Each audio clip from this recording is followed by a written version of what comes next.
Eu me pergunto até hoje, por que somos predestinados, entre roupas e cores, a sermos quem nem escolhemos ser? Você já se perguntou isso?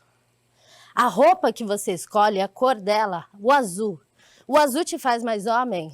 O rosa do acessório que você usa te faz mais mulher? Você já parou para pensar, lá no fundo, que isso é uma vontade sua? Eu te digo isso porque a minha memória da infância é uma saia. E saia definitivamente não foi uma roupa que eu gostei e usei. Mas bem que minha mãe tentou. Eu usava a saia de forma lúdica. Se ela estivesse na minha cabeça, como um capacete de astronauta, um cocar, talvez até virasse um faraó. O rosa nunca foi minha cor predileta.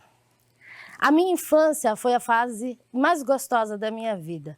Ali entre árvores, flores, frutas, eu me acabava. Ali eu não conseguia perceber o preconceito. Eu brincava, jogava peão, empinava pipa, jogava bola, bolinha de gude. Eu era apenas uma criança que brincava. Não deveria ser assim? Aos 9 anos, fiquei na loja dos meus pais, após o colégio. E lá, num universo mágico, numa loja de materiais artísticos, entre quadros, telas, cavaletes, caixas de papelão e durex, no meu tempo ocioso, eu decidi definitivamente que as caixas não seriam mais caixas. As caixas teriam um outro olhar. Elas se transformavam em brinquedos, esculturas e instrumentos musicais. Um olhar esquisito e estranho dos adultos ali para mim se acentuavam. Eu não entendia. Já na adolescência, comecei a estudar desenho de observação, ilustração, violão. Aos meados dos anos 2000, eu criei uma banda somente de mulheres, chamada Tela Sonora. O preconceito começava a me atravessar. Já na adolescência, eu percebia e sabia o significado disso. Sorrateiramente, arrumei uma ferramenta, uma forma, um mecanismo de defesa. Comecei a fazer piadas de mim mesma. Assim, a minha essência não era mais tão perceptível. Os colegas na sala de aula riam de mim, das minhas piadas. Os vizinhos, familiares. Então, naquele momento, já na fase adulta, entrando na fase adulta, aos 19 anos, resolvi gritar para o mundo uma verdade só minha, que todos insistiam em saber. Ei, você aí no fundo, você, eu sou lésbica. Sim, Maria Sapatão, Maria Macho, caminhoneira. Não era assim que você me chamava? Você não me chamava assim? Então essa sou eu. E eu tô aqui, de cara na minha casa. Eu dei de frente com o preconceito. Eu creio que a maioria dos LGBTs recebem.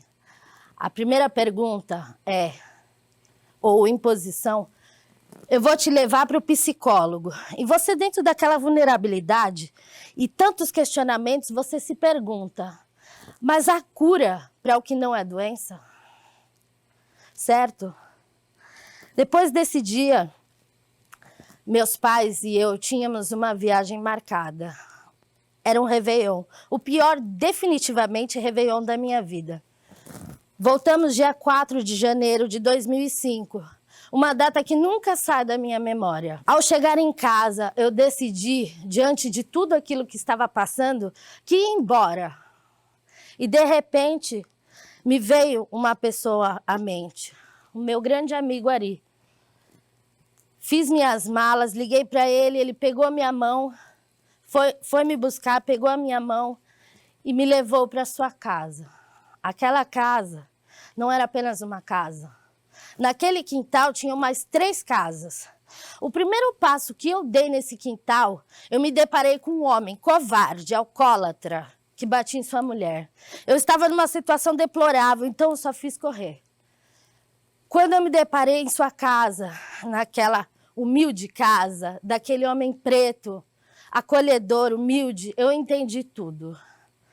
Mas, para minha alegria, ainda, mesmo com tudo, eu me deparei com a coisa mais linda naquele momento. Era a tia Maria, que tinha 90 anos. Tia Maria vivia acamada. Ela não fazia mais nada. Eu percebi que naquele lugar simples, humilde, eu não tinha nem onde dormir. Eu precisava, além de tomar conta de mim, cuidar deles. Eu lembrei que a única coisa de valor que eu tinha nas minhas malas eram meus desenhos. Então eu saí. No dia seguinte eu saí tentando vender meus desenhos em todos os lugares nas ruas. Consegui uma grana e fui achar uma feira. Quando achei uma feira, o primeiro rapaz da primeira banca me disse: viu, melhor coisa da feira é a xepa, se liga. Aí eu entendi o que a xepa, de forma enriquecedora, eu consegui levar os alimentos para mim, para a tia Maria e para esse meu amigo. O primeiro prato que fiz foi uma sopa, era o que dava. A tia Maria, quando experimentou minha sopa, disse: esse é o melhor prato da minha vida.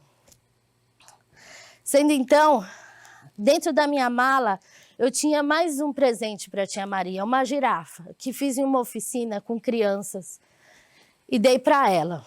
Todos os dias que saía de casa e quando voltava, a tia Maria dizia: viu, filha, eu dei de comer para a girafa. E me cortava o coração, porque a tia Maria falando de alimentos. Passados 2 meses, um casal de amigas minhas descobriram de toda a história e sabiam onde eu estava. E me convidaram para morar com elas. Eu me despedi, agradeci e fui embora morar com elas. Depois fiquei sabendo que a tia Maria, a última vez que ela foi ao hospital, ela pediu para que o Ari levasse a girafa junto dela. Passados 2 dias, tia Maria se despediu da terra. E de alguma forma, com a girafa, através da arte, a tia Maria descansou. Depois de um tempo, voltei a falar com os meus pais. Voltei para minha casa e, dentro dos meus privilégios, ingressei à Faculdade de Artes Visuais. Eu já ministrei oficinas para idosas, eu já dei aula de artes num circo, eu já pintei roupas, calçados, muros, já troquei uma máquina de lavar por um grafite, já participei em editais de arte. Uma vez, enquanto eu pintava um muro de 21 metros por 5 de altura, o meu assistente lá embaixo recebia o elogio de todo mundo que passava na rua. E ali, enquanto todo mundo passava e dizia: ei, garoto, parabéns pelo trabalho. Ei, viu, me passa o seu telefone, eu quero te contratar.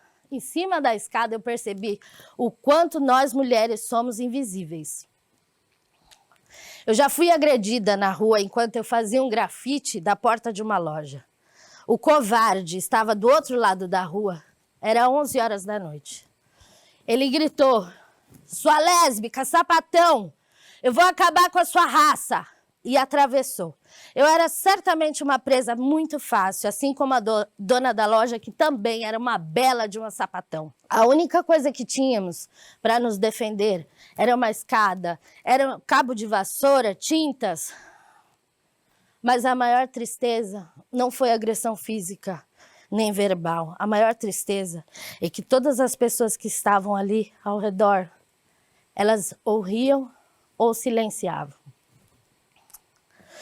Todos os dias eu me pergunto, por que, enfim, eu faço arte?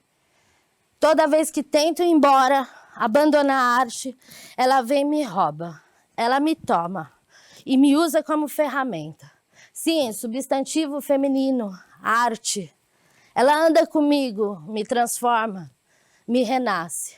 Eu, enquanto uma mulher lésbica, gorda que sou, atravesso esses momentos desconstruindo a mim mesma e tentando compreender.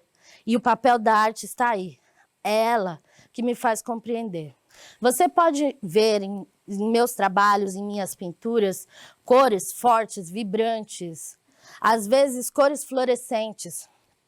Gosto de usar palavras soltas ao fundo das obras. E gosto de retratar pessoas. Os seus relatos transformam a obra entre palavras que se fundem e entrelaçam em uma poesia.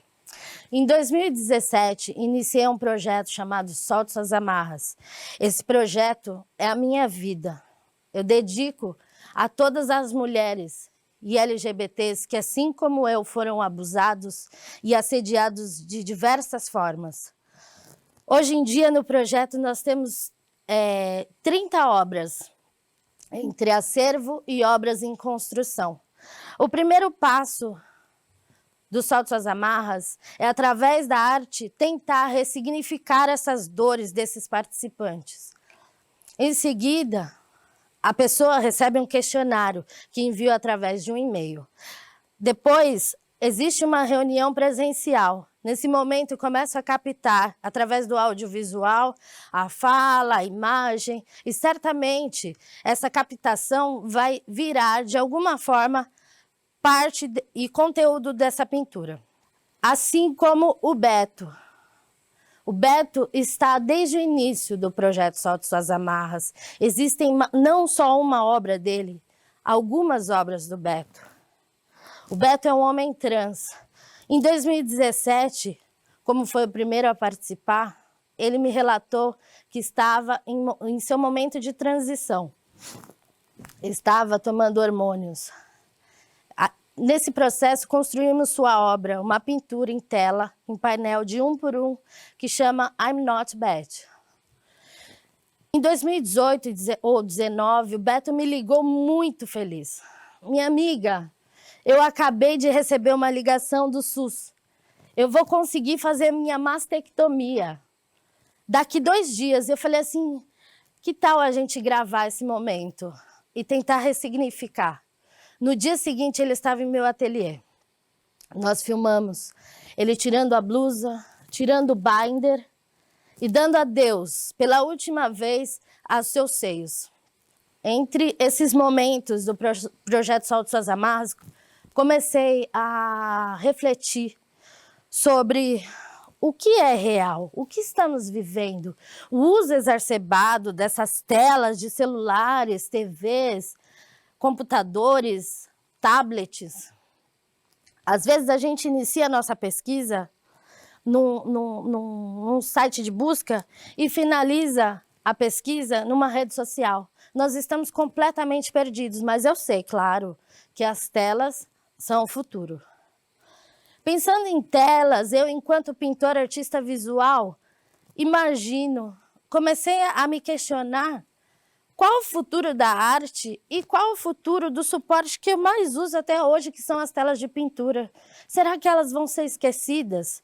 E como, de repente, eu poderia fazer um paralelo entre as duas coisas? Então, imagina só, uma tela pintada com um retrato e um QR Code sobreposto a essa imagem. Às vezes, a participante pode estar com a mão à frente, o QR Code saindo de sua mão.